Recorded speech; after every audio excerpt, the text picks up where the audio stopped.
Greetings, and welcome to Next Stop Loading, the Growth Series.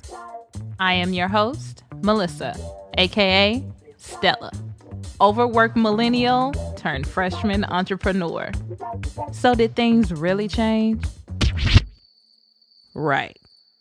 Anyhow, each week, I'll bring you a conversation with professional women in various industries that are doing and or have done what the pandemic is teaching all of us to do. Figure it out. As a member of the Great Resignation, this series is dedicated to career and life transition. I hope this series engages and inspires you to grow with us on this journey of navigating this thing called life. I hope you know you're not alone. Join us. All right. So, greetings everyone and welcome to another episode of Next Stop Loading, our growth series. Today, I have a very special guest. Very lovely guest. I'm not going to introduce her because I like for people to introduce themselves. When people introduce me, they get my name wrong sometimes. So I would like her to introduce herself for the people. Will you be so kind as to share your name, your occupation, and if you're not too modest, your age as well? Okay. I'm Imani Hudson Hill. I am a licensed attorney, but currently working as a government contractor, not actively practicing. I am 29. So how many 29-year-old lawyers do you all know is out here? You know what I'm saying? How many do you know? So Imani, where are you currently residing? I currently live in Atlanta, Georgia. Atlanta, Georgia. So we're Atlanta here in Atlanta. We are filming today in Atlanta, Georgia. How did we get here? Like, are you from Atlanta? Not at all. So where are you from? Originally, Little Rock, Arkansas. So that's where our paths cross. Absolutely. That's where our paths cross. So how do we get from Little Rock, Arkansas to Atlanta, Georgia? I mean, like, typically that's the Great Migration for a lot of us. It's either ATL or Dallas. That's typically what it is, but I know personally, because I know you personally, there's a lot in between.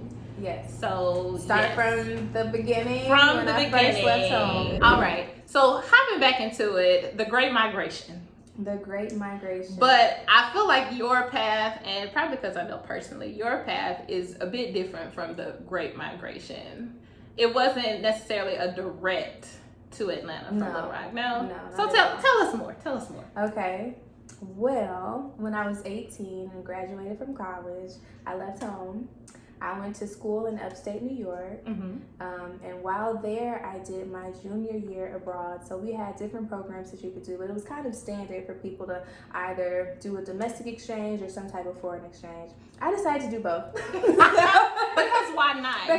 You give me the options. Why would I not choose both? Absolutely. And I got my minor in Africana Studies, so I wanted to study the diaspora. Okay. Right? So I did a semester at Spelman in Atlanta. Awesome. This was 2012. And then 2013, I did a semester at the University of the West Indies in Trinidad and Tobago. If I could stop you there.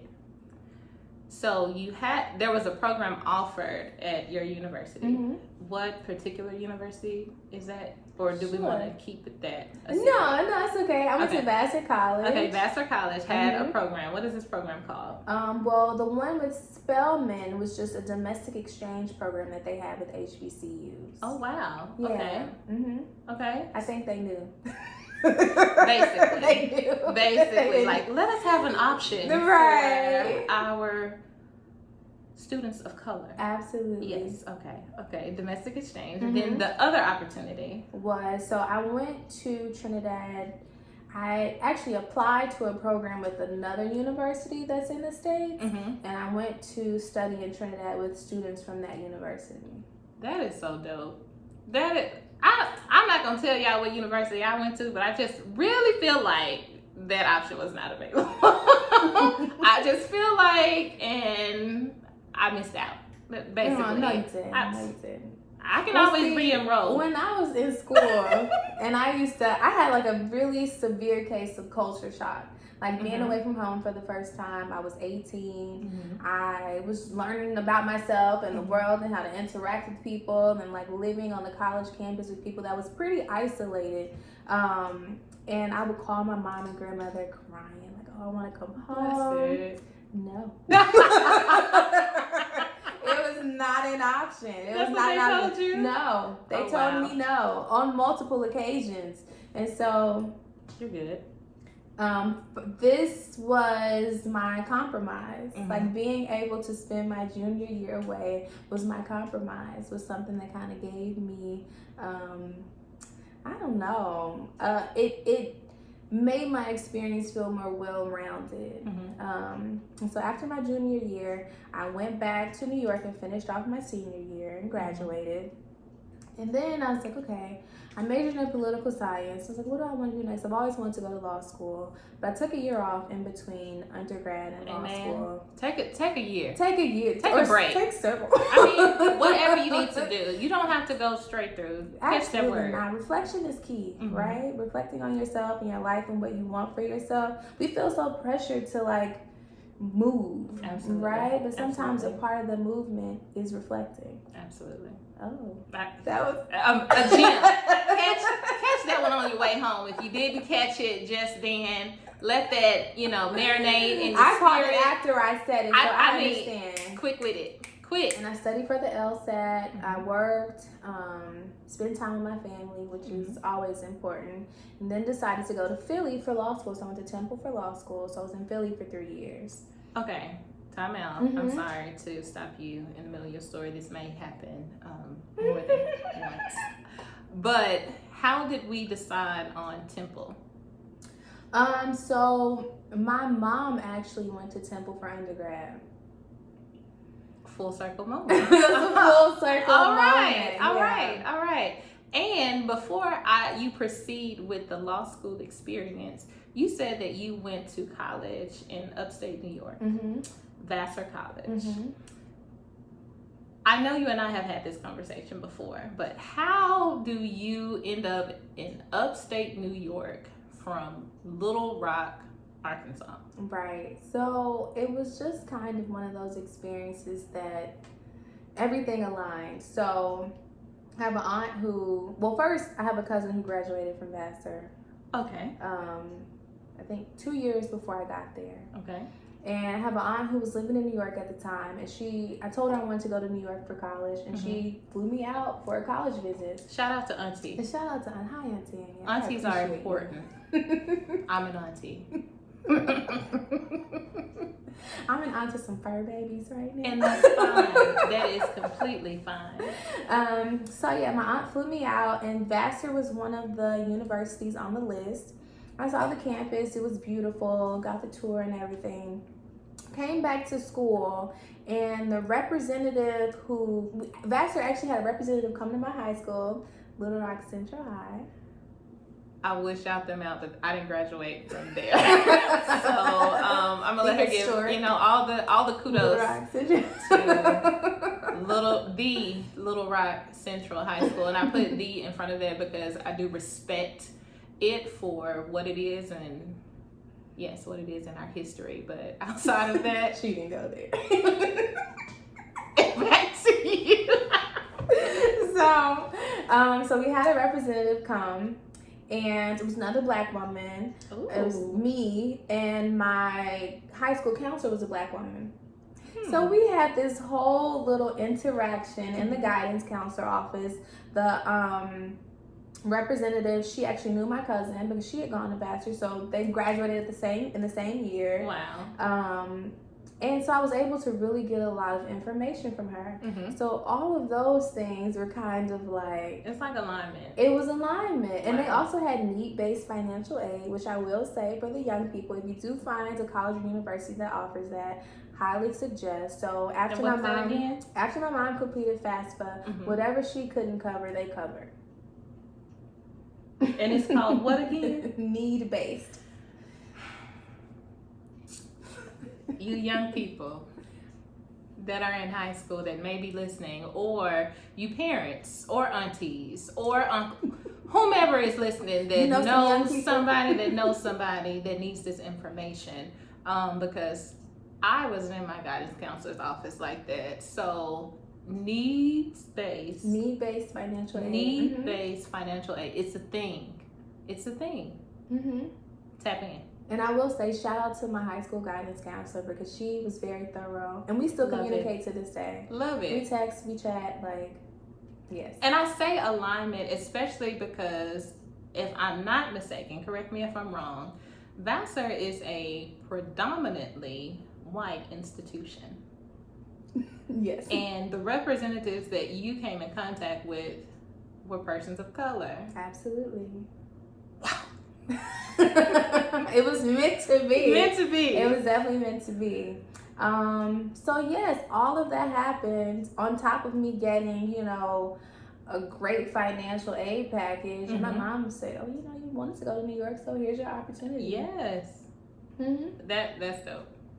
Yeah. I dig it. So we go to Vassar. We do all the awesome things, like we're exposed to the traveling and things like that. You said you went to Spelman first, so that's domestic travel. Yes. Was that first introduction to Atlanta?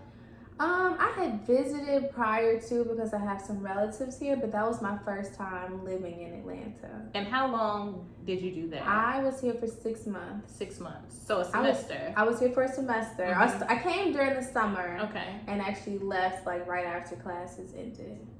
I got my life. Did you? I was like 20 with a place in Lindbergh, had my own place and everything. I was like in the club. Of course. All the time. Hanging out with my friends. Yes. Like, we did the most. I had a good time. A very good time. I made the dean's list. It was one of my best semesters. There's a thing called duality, guys. And you can do the things, like all of the things. Be an exceptional student and live your life. Still kicking. And live your life. I love it. I love it. I will say, although I did not study abroad, my best year was the year I partied the most. And made the dean's list. I think even crazy. in Vassar, one of my best semesters was the one where I went hard. I didn't miss a party this particular year. A party. Dean's list. Just saying. And look at us now. What is balance? Because I still party hard. We'll tap into that. We'll tap into that another time. Okay, so 6 months in Atlanta. Yes. How long were you in Trinidad? I was in Trinidad for 4 months. For 4 months. What was that like? Was that your first international experience? It wasn't my first time traveling internationally, but it was my first time living abroad for that amount of time. And I mean, I loved it. Like Trinidad and Tobago, second home. Like I'm honorary Trinbagonian. I have a passport. Like if you're from Trinidad and Tobago. Wait till Kobe get his musty behind out of here. I know. Gotta go to Carnival. Did that. I'm long overdue for the experience. Absolutely. Beautiful island. Good food. Fresh food. Good fresh food. Mango trees behind our dorm. And I actually lived in the dorm. So when I was in Atlanta, I had my own apartment. I was subletting from like a family friend. But in Trinidad, I lived in the dorm. Got introduced to like a really different dorm culture. Met people from all around the world. A lot of people from other parts of the Caribbean, the West Indies also lived there. But they also had other international students as well. Oh, dope. And it was just, it felt like a home. Even more so than New York. Interesting. What made it feel more like home? I think aside from most of the people looking like me, there was a sense of community that I feel like I got in Little Rock, like got in the South. It was almost like that Southern hospitality, but elsewhere.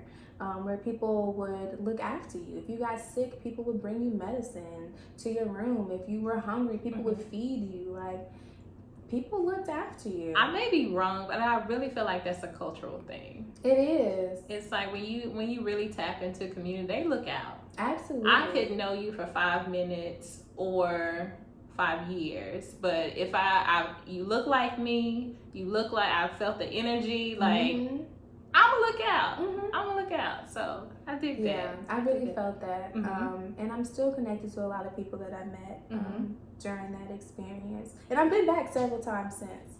That is dope.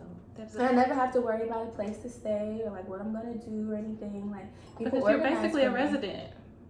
Like you said, second home, right? Honorary. Are you all getting your life? Because I am getting mine. Take notes, guys. It's all about building those connections, though. Yes, and nurturing relationships. Absolutely. That's important. And you can do that wherever you go. Absolutely. So we have all of this fun. We make Dean's List, like domestic travel abroad. We are doing the things, and then we graduate, and then it's like law school. That Temple, Mama went there. No brainer. That's where I'm going. Philly. So tell us about law school. How was that experience and living in Philadelphia? So I don't know if anyone actually likes law school. I'll say that first. Like the attorneys that I knew before I started law school, I would say, well, how is it? And they said, law school is law school. And that's one of the things that I now understand. I didn't really understand prior to, but now I get it. It teaches you a new way to think and to write and to analyze information. So you have to be open to a very intense kind of learning. But I will say, outside of like the classroom and like the Socratic method of like being called on and like, that type of thing, I feel like I did a lot of fulfilling work while in law school, which is something that I wanted to focus on, like balancing not just my studies, but actually like applying what I was learning in like real life context and being able to help people. So that was my focus. And strangely, I also got really into like mindfulness in the legal profession. So I used to like lead like guided meditations. Interesting. Never have I ever heard of anyone in law school or a lawyer tell me anything about guided meditation. I feel like they were on opposite ends of the spectrum. One seems very high stress and the other not so much. So I mean, that's harmony right there, right? So makes sense. Yeah, you need some kind of balance. We've been talking about balance and duality throughout this. Philly, I loved Philly. Good food, cool people, good party scene. Have you guessed it yet, guys? I'm revealing so much about myself. Have you guessed it yet, guys? So yeah, it served its purpose. And I feel like when it was time for me to go, it was time for me to go. Understand.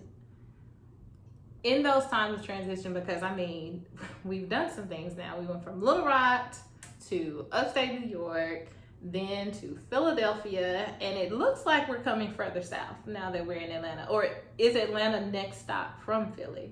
So after Philly, I actually lived in South Jersey for a year. So I did a clerkship in family court in Atlantic City. Bless you. Thank you. Bless you. The Lord's work. The Lord's work. I learned a lot. And my judge is an amazing woman. So that's awesome. I was very blessed to have that opportunity. And after that, I took a year off. I didn't expect for it to be a year. And I will say, I primarily had to move because I put all of my eggs into one basket. And then... Okay. Go ahead. I'm thinking. Go ahead. And then the bottom of the basket fell out. So I had to go back home. But was it worth it? I feel like I learned a lot. The basket was a relationship. So I knew this prior to like have your own shit. and make sure you're managing your own affairs. But at the time, I had planned to move in with someone until I found like a next job or next chapter, and we broke up. So I didn't have anything else planned. And I will say, had that experience not happened, I wouldn't have moved home. And I moved home in September of 2019. And then we know March of 2020, everything shut down. Absolutely. So I actually felt blessed to be able to like be with my family during a time where we were going through a global emergency. Absolutely. And still are, but I'm a lot closer now.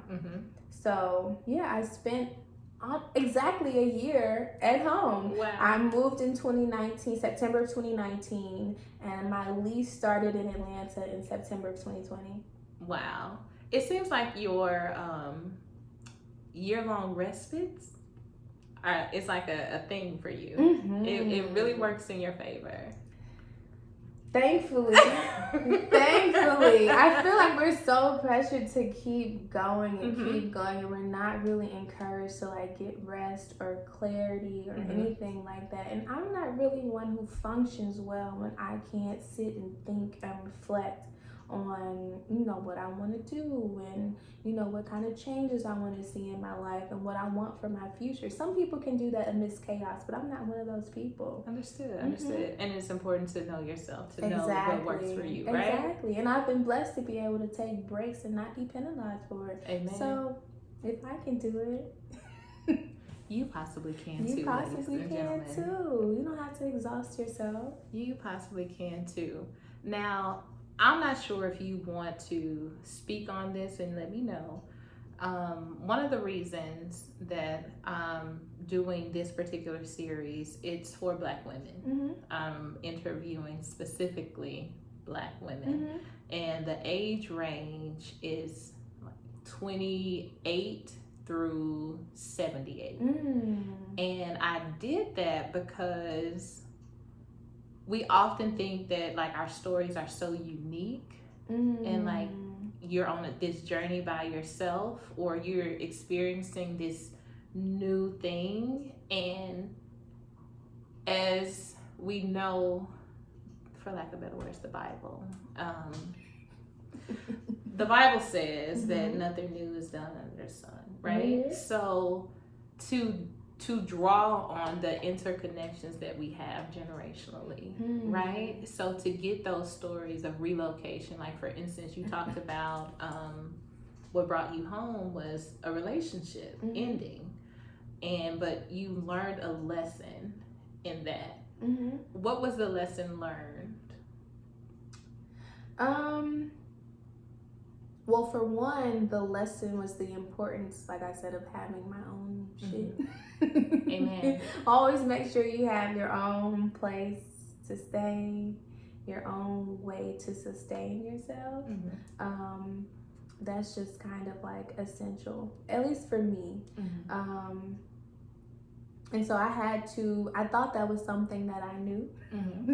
But now I realize, until you get to a certain stage with someone, until you really feel comfortable, that wasn't something that I should have been investing that much into, because I knew that the foundation wasn't as solid as it should have been. Understood. To put that kind of faith into something, right? Absolutely. I was living on a prayer.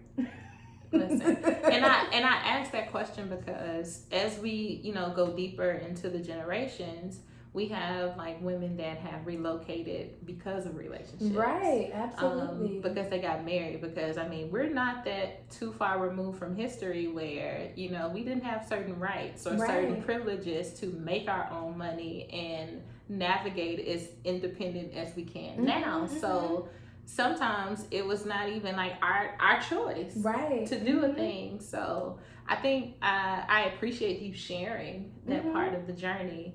And knowing that, ladies, you're not the only one. No. It happens, know, and it doesn't have to be the end all be all, so.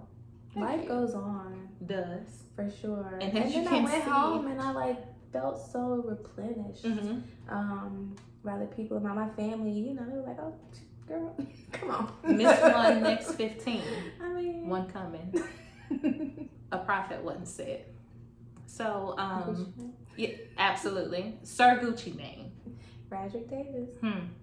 So, yes, I appreciate you sharing that part of the story. So we get home, and exactly a year later, we're in Atlanta.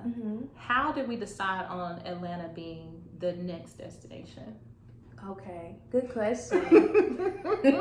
Well, when I was leaving the East Coast, I was actually looking for positions in DC because, I was a part of that grind culture, like that East Coast grind culture. Like, if I have this experience doing X, Y, and Z, like it makes sense to go to DC where they're like making policy and I can practice and do policy work, et cetera, et cetera.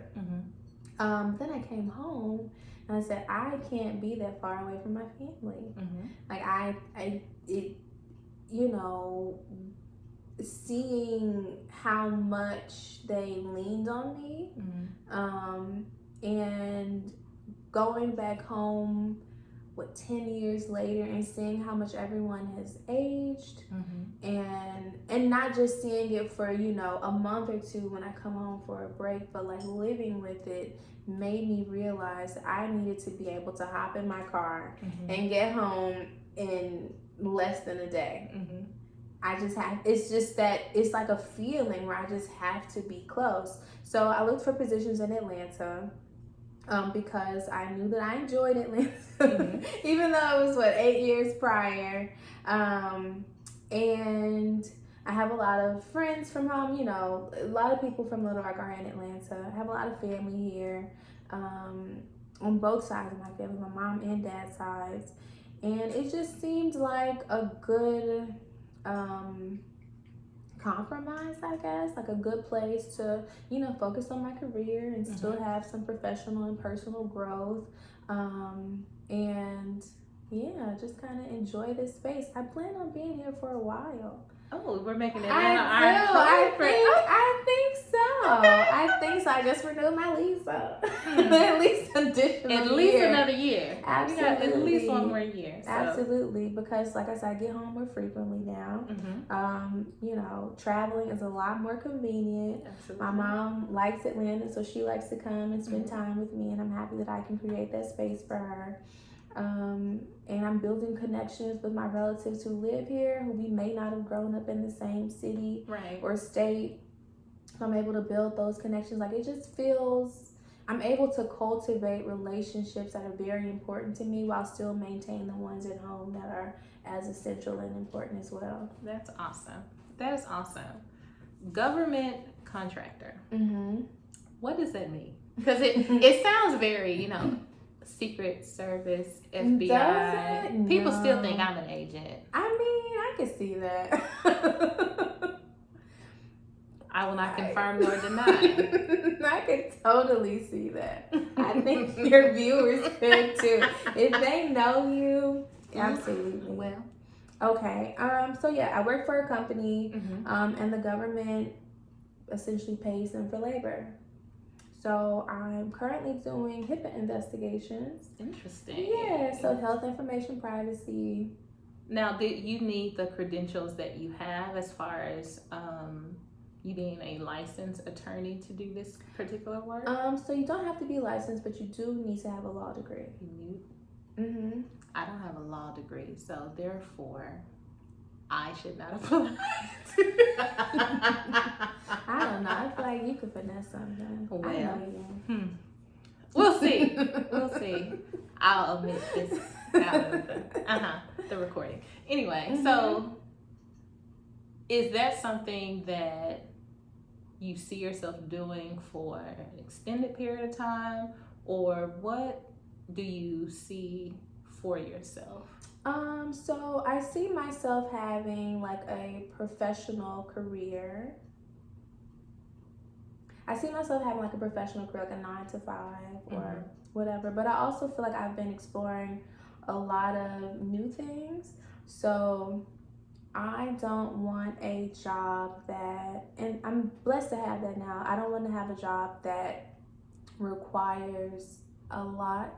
I don't want anything beyond like Fair. the standard 40-hour week, because I'm exploring new things.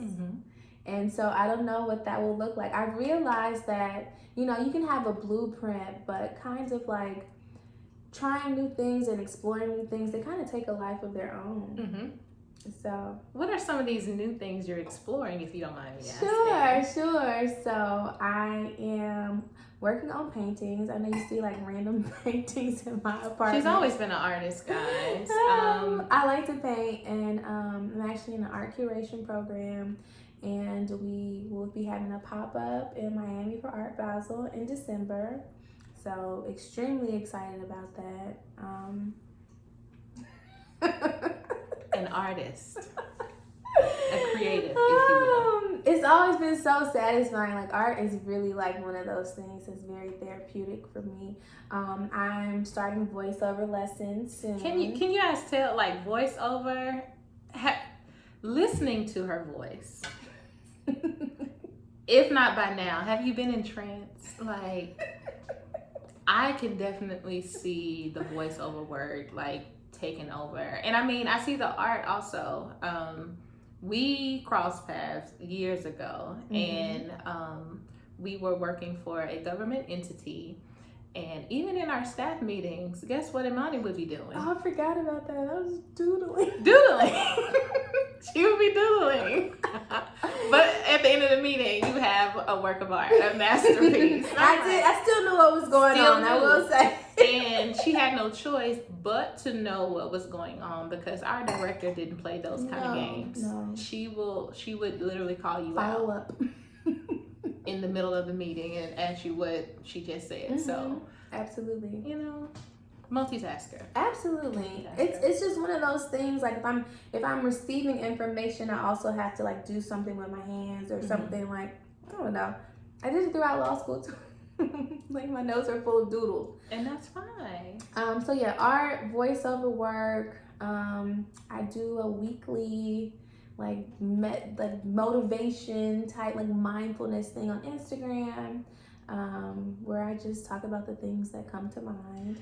And if you all are interested, and I'm sure you are because you're listening, what is that handle on Instagram? Yeah, it's at miss.imanihh, and miss is ms.imani, IMANIHH. And we'll, be sure to put that in the notes so that you all can follow Imani, because she gave you the handle. Had she not, I would not have shared that with you. But she just spoke about her weekly inspirational messages, would you call, or motivational? Yeah, I guess so. I haven't really come up with the... It's inspirational for me. And I guess inspirational and motivational can somewhat be synonymous. A little bit, give and take. And what days is that? Wednesdays, because it's the middle of the week. We're trying to truck through. Get you over there, huh? Exactly. Get you over there, huh? I will say she has read me for filth a Wednesday. Do you hear me? I'm really speaking to myself. Just sharing what I need to be paying attention to. And me. And I say that people. That baby said, are you carrying too much stuff? And I said, get in my business. Get in my business. Put it down. Put it down. A little too baggage. I appreciate the messages, and I'm sure I'm not the only one. So keep up the phenomenal work. Thank you. Is there anything that I have not asked you about this journey that you would like to share with people? Let's see. We've also done some solo international travel in between all of that. You want me to go more into that? Passport book is full. Do you hear me? Not new to this, but true to this. So what are some other places, before you even get into that makes me think about something. What can you recount your first time traveling domestically? No. What's the earliest? I was a baby the first time I traveled domestically. I was like several months. My mom told me the story. Interesting. Where were you? Philly, actually. I know. You don't say. It's a long story. I don't know if we want to. It's okay. We can do that off camera. So the first time was Philly that you were told. What about that you can recount? I think it was probably like a Cali Vegas type trip when I was about 4 or 5. Well traveled, you guys. East, west, north, south. I need to get back to the West Coast. Covering the things. Where have you been? Tap in. Get in the car, catch a flight. Absolutely. Do what you need. Get on the bus. There's a whole world out there. Do what you need to do. So Cali, what did you all do on the West Coast, if you remember? I know we visited some relatives, and I remember going to one of them. My mom still talks about this, and I remember it because I guess I was like stuck, like shook. But we went to one of the hotels, and they had a fountain, and then like the people, like the statues in the fountain, like started moving. I had to go. You see my face. Imani was that like, is just Mama, too let's much. go. That is too much. You take me way too fast. Like, what is going on? Okay. That was the memory. And then first international travel that you can recount. First international travel. So when I was in elementary school, our choir went to London, Paris, and Versailles to sing. You mean to tell me, was elementary in Little Rock also? It was, yeah. And I went to Rockefeller. Shout out to Rockefeller. I was there forever. I was there from 2 until 11. I also did not attend Rockefeller. You know about it though. But what's crazy is I went to school a block over. You were at Booker? I was at the Booker Arts Magnet that did not take their choir to London. Wow. Yeah. It's Elsa said. My goodness. We were singing Motown hits. So they're like still in my brain, like etched forever. And you're in elementary, and your mom was like, "Of course, go ahead." You know she wasn't going with. She wouldn't let me go without her. My mom Black and grandmother mother. went because my grandmother had to watch her baby. My mom, like it was everybody was. Yes, on top of fundraising, my grandma sold fish plates to raise money. Like we did it. Oh, yes. The whole family went because they had to watch their babies. Literally. That is hilarious. That's hilarious. Okay, so elementary, and then next one was I think the next was probably Guatemala, and that was my senior year of high school. What? I mean, it was with our Spanish class, and that trip it was all right. It was a good trip. It was a very good trip, but at the time, me and the teacher didn't see eye to eye, and that was like my first time like asserting my adulthood. Ooh, I like it. Yeah, I like it. I stood up. Also into parents, aunties, uncles, family members, cousins, all the above. Get the young people in the schools that are doing the things. Clearly mine wasn't. So just saying. Oh gee. Just saying. It matters. It matters. What would you say was your first international trip as an adult? So I think my first international trip was aside from going to Trinidad, my solo trip, I took it during law school, like one of my spring breaks. I went to Costa Rica. And how I came about that trip was very random. I Googled places where Black people feel safe. This was like 2016. And I came across an article in Essence that was written by this woman, and she said that her family was from Costa Rica, but she was living in Brooklyn, and she visited Costa Rica, and she said, you know what, I'm packing the whole family up. Well, and they moved, and they never looked back. Moved. I thought you were about to say no, they visited. They did not visit. They're there to this day. And she actually went to Vassar. So I reached out to her. There's a lot of alignment. There's a lot of alignment there. And so she kind of talked to me about how, you can live and sustain yourself abroad. And she also had like a consultancy business. So I paid her for her time. Like, you're giving me advice on how to like travel to this island. And if I want to move there, also move. So that was great. Sorry. It's okay.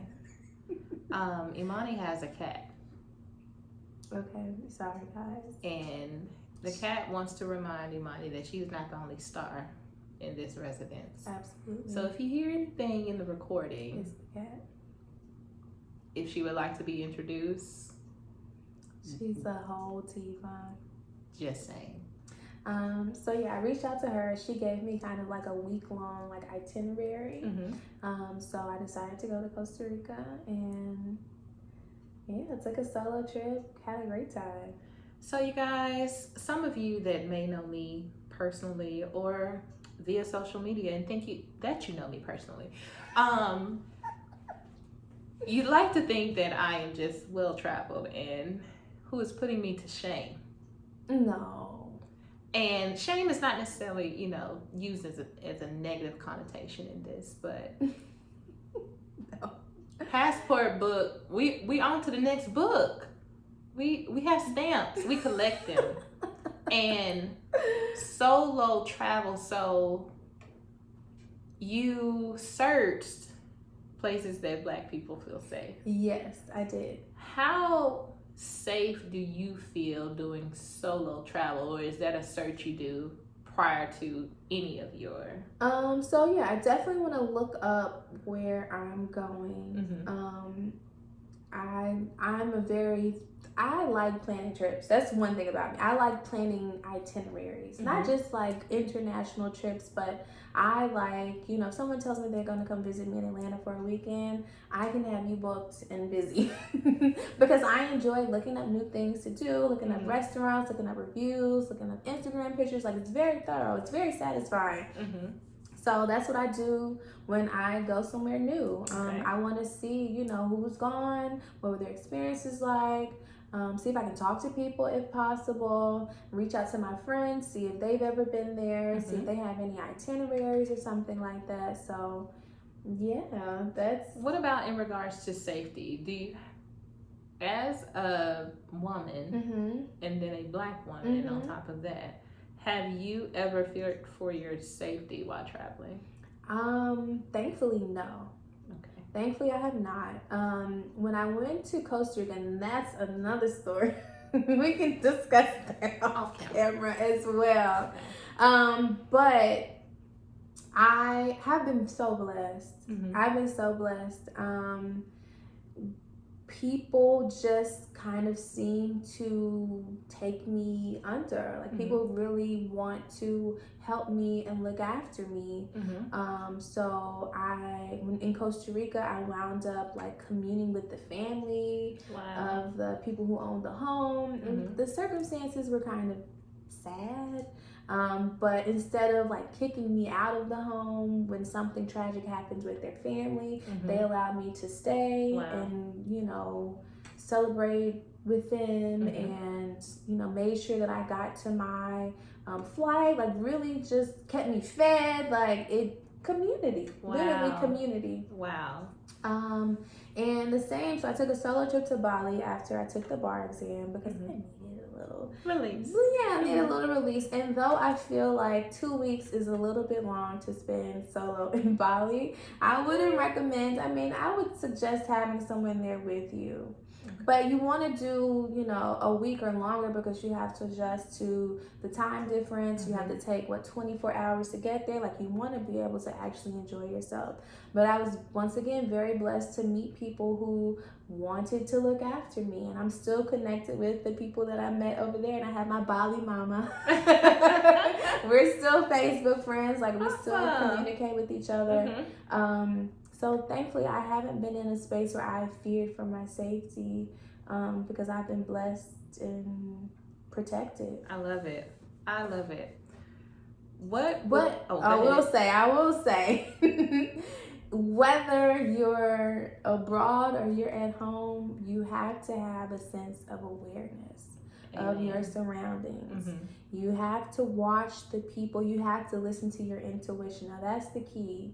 If you're in a circumstance and something is like nagging you, and you feel like someone may be watching you, or listen to that gut feeling, because it's there for a reason. Absolutely.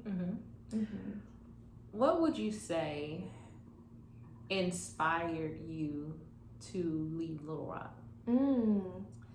So, when I was 9 or 10, once again, my aunt flew me to New York. She just had a baby, and I was there to meet my little cousin. And I think she had her apartment in Brooklyn at the time.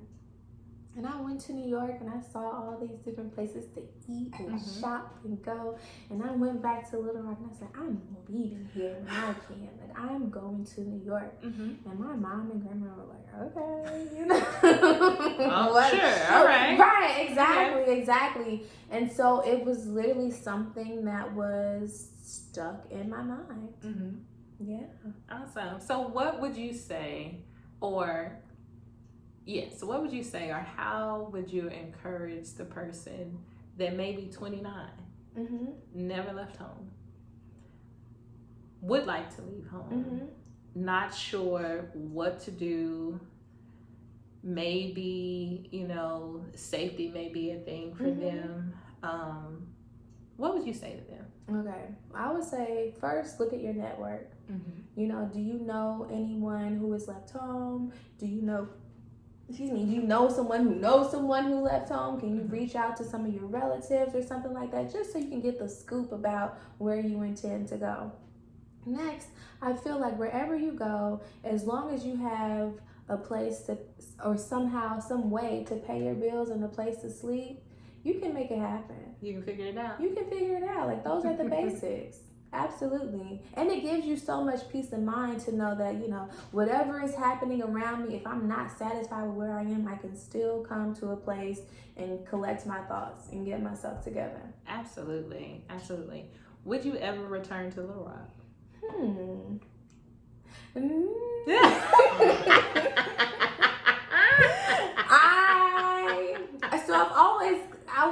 I would consider it maybe, after I've had my kids, or maybe once I have kids or something. Like, it's a good place to do that, like, family rearing and whatnot.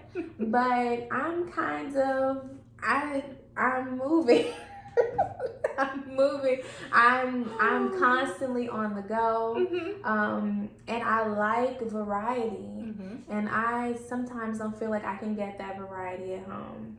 I like a variety of places to eat. I have dietary restrictions. I'm a pescatarian now, and prior to last January, I was a strict vegetarian, and it's not as easy to find those options. I like exploring and like finding new things. And granted, there are, like, Little Rock is up and coming, and you can always explore and find little gems and whatnot.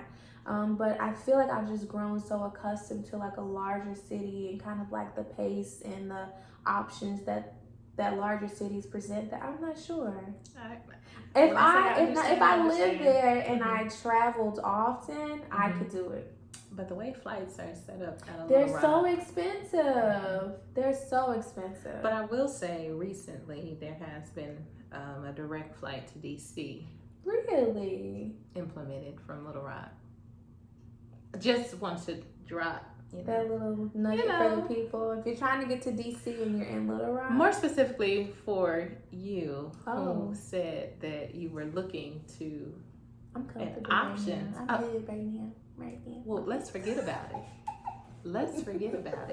I do have some people in DC though who want me to come visit, so I'm gonna come see y'all soon. But it'll be a lot cheaper and more convenient for me to fly out of Atlanta, because Delta. For sure. Absolutely. And this is not a plug for Delta, unless they pay you. Overstand it. Well, thank you so much for taking the time out to speak with me today. Yeah. My final question for you would be, what impact has traveling, whether it be domestic or abroad, had on your development as a woman or into adulthood? I feel like I had to learn independence because I didn't have another option. You know, I am my mom's only child, and if it were up to her, you know, she would do everything. She still will try to make my doctor's appointments for me. You know, but I think having a system when you are navigating new places is something that I learned while being away from home. And when I say a system, I mean a way to like organize myself, a way to organize my thoughts, a way to have a sense of awareness. It's something that I didn't have prior to leaving home, and it may be something that I just gained in adulthood. I've been blessed to meet a lot of people from a lot of different places and kind of make that human connection with them.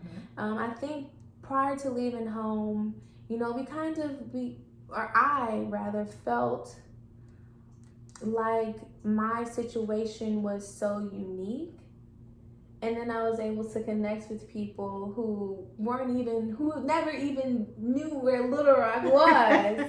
And we were able to make connections and find commonalities. So I think it makes you more empathetic and compassionate and understanding. And it has inspired me to feel like my life is limitless and infinite, and I'm not confined by, you know, any type of geographical setting. Like, I'm a global citizen. And that's on period, guys. Thank you so much, Imani. I have thoroughly enjoyed this conversation. I love you, girl. Thoroughly. It's always been just amazing. I'm just honored that you thought of me and asked me. Of course. When I thought about just this concept, I'm like, I know a couple of people. And to get their stories just on record, because I mean, we talk about our experiences, but people are really asking those questions. Like, they want to leave. They feel like, you know, they're at a certain point in their life where, of course, nothing is necessarily easy, but they feel like it's too late. Never too late. And it's never too late. And I wanted to provide some, or not necessarily a platform, but a space, or create a space where you could hear of stories and find the commonalities that you talked about, to know that you're not alone in this. There's community in this. You're able to find community if you find the courage to leave. I was actually listening to a book en route here that talks about living a creative life, and it talked about fear, and fear will have a grip on you, you know, and cause you not to make that move. And it was saying that, well, in order to make that move, you need the courage to do the thing, right? And it's not that you want fear not to necessarily exist. It's going to exist, and you need to figure out how to have courage and fear like cohabitate. Acknowledge that it's there, but still be willing to take that step. So I like that. And I feel like we have like this image or this path in our minds, and sometimes we feel like if the path doesn't go as imagined, that it's failure, right? That's a lesson and a blessing. Hello. So if you win either way, we're figuring it out. Our lives are literally masterpieces that are unfolding day to day, minute by minute. It's your story. It's unique to you, but it's your story lends to a greater masterpiece also. You know, so walk in that artistry. Take that chance. Be emboldened with that courage. I want to say fuck fear, and I hesitated on that, but fuck fear. Absolutely. Like, it's gonna be there. Talk to it.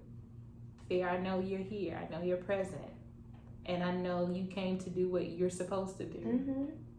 But this is what I'm gonna do. Right? Speak to that thing, right? I like that. Speak to that thing. I like so, like I said, just learned that in route here. So, once again, thank you. That'll be all. If you want to catch up to what Imani is doing, she has many a project in the works. As you've heard here, which is so awesome. She's been such a joy and a pleasure to have on this platform. I'm definitely grateful for your yes. If you want to hear more, you know where to follow her. I'll make sure I put that information in the notes. Thank you guys for listening. We're out.